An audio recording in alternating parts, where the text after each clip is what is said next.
सीधा मुद्दे पे आते हैं और खाना चुनने से खाना खाने तक का एक रोड मैप बनाते हैं।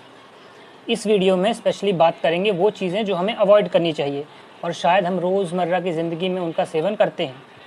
पहली चीज़ होती है केमिकल प्रिजर्वेटिव्स। केमिकल प्रिजर्वेटिव्स क्या होते हैं कि जो हमारे पैक्ड फूड आते हैं या पैक्ड जूस आते हैं उनमें डाला होता है प्रिजर्वेटिव, ताकि वो चीज़ें ख़राब होने से रुकें, उनको ख़राब नहीं होने देते। क्योंकि जो सूक्ष्म जीवी जैसे कुछ किस्म के बैक्टीरिया होते हैं जो उसको ख़राब करते हैं, उनको पनपने से रोकते हैं। लेकिन जब उनका आप सेवन करते हैं तो हमारे बॉडी में कुछ बैक्टीरिया होते हैं जो हमारे फंक्शन के लिए बहुत ज़रूरी होते हैं, हमें हमारे मेटाबॉलिक हेल्थ, हमारे डाइजेस्टिव हेल्थ के लिए, हमारे पाचन क्रिया के लिए बहुत महत्वपूर्ण होते हैं। वो उनकी भी संख्या कम कर देते हैं और इस वजह से हमारे बॉडी में इश्यूज़ आने लगते हैं और उनका सेवन बिल्कुल भी नहीं करना चाहिए। लेकिन जब हम पैक्ड फूड खाते हैं तो उनके थ्रू वो भी हमारे बॉडी में चले जाते हैं। इनमें कई सारे नाम आपको पढ़ने को मिलेंगे। अगर आप कभी जो चिप्स या कोल्ड ड्रिंक्स है ये सारी चीज़ें सेवन करते हैं उनका कभी पीछे का लेबल आप पढ़ेंगे। जैसे हो गया सोडियम बेंजोएट, BHA BHT हो गया, आपका सोडियम नाइट्रेट हो गया, पोटेशियम सॉर्बेट हो गया, सल्फाइट हो गया। इनमें से कुछ चीज़ें जैसे सोडियम बेंजोएट हो गया, ये तो आपका DNA तक डैमेज करती हैं। DNA जो होता है हमारे बॉडी में, हमारे कोशिकाओं के भीतर एक थ्रेड, एक धागे जैसा होता है, बहुत सूक्ष्म, नेकेड आई से नहीं देखा जा सकता उसको। उसमें जानकारी होती है, हमारी जो जेनेटिकल इन्फॉर्मेशन होती है वो उसमें होती है। उसी की वजह से जो है तो हम अपने माता पिता जैसे दिखते हैं, हमारे शरीर का ढांचा, हमारे बाल, हमारी त्वचा, हमारे नाक का नाक, उनके जैसे दिखते हैं। दूसरी चीज़ होती है आर्टिफिशियल एडिटिव्स और फ्लेवर। अब आप कई तरीके के बिस्किट, कई तरीके की चिप्स खाते हैं, उनमें अलग अलग किस्म के फ्लेवर्स मिलाए जाते हैं ताकि उनको और ज़्यादा स्वादिष्ट बनाया जा सके और उनकी बिक्री हो। लेकिन इनसे बहुत सारे रिस्क हैं आपके बॉडी में।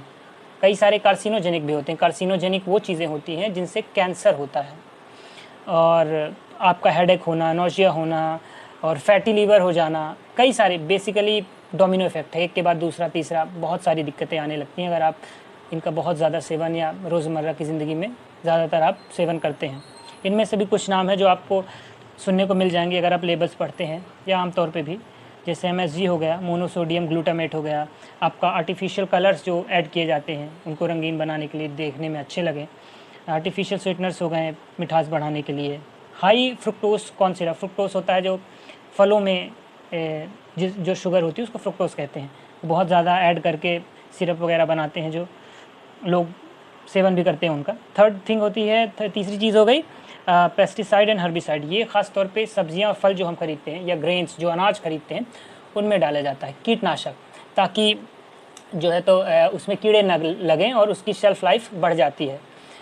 और इसको अवॉइड करने के लिए क्या कर सकते हैं? अब सब्जियां फल तो खाएंगे ही, अनाज ही खाएंगे, तो जो सब्जियां और फल होते हैं उनको हम सिर्फ पानी से ना धुल के नमक या बेकिंग सोडा से थोड़ा सा डाल के उसको धुलें तो काफ़ी हद तक पेस्टिसाइड रिमूव करने में मदद करता है।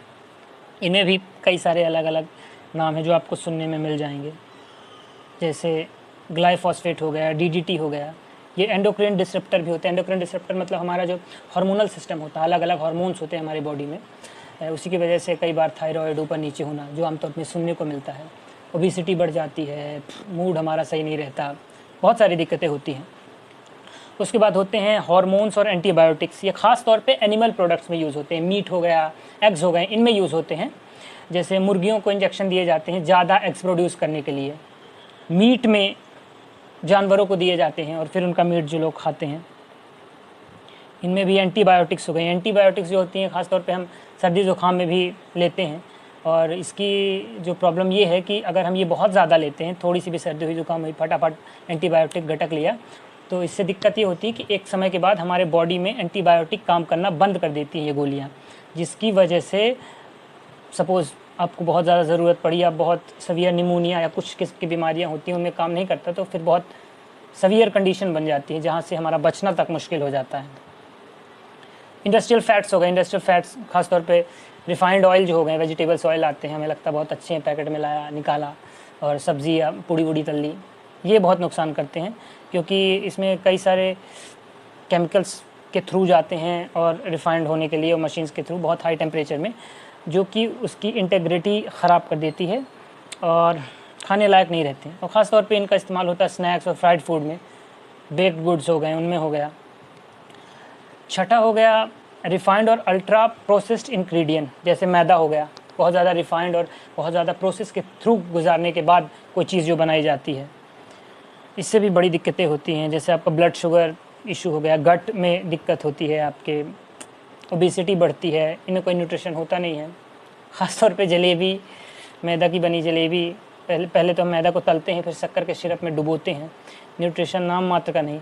खैर कभी कभी मैं भी खा लेता हूँ, बट नुकसान तो करता ही है। साथ में चीज़ हो गई, अब ये फूड नहीं है बट ये हमारे बॉडी में एंटर करता है, जैसे प्लास्टिक की पैकेजिंग हो गई। अब हम चाय पीते हैं तो जो प्लास्टिक की थैली होती है उससे प्लास्टिक पिघल के जाता है, जो गरम गरम चाय हम उसमें डाल दिए और वो हमारे बॉडी में अंदर जाता है और डिस्टर्ब करता है। इसके साथ सबसे बड़ी दिक्कत ये है कि जब हमारी बॉडी में बहुत कोई सूक्ष्म स्तर की चीज़ें जो हमारे बॉडी में एंटर करती हैं, जैसे वायरस हो गया, बैक्टीरिया हो गया, तो उनको बॉडी के जो इम्यून सिस्टम होता है, जो हमारे सेल्स होते हैं, वो समझते हैं कि हमारे बॉडी के ऊपर हमला हुआ है, तो उसके खिलाफ अटैक करते हैं और हमारी बॉडी को सुरक्षित करने की कोशिश करते हैं।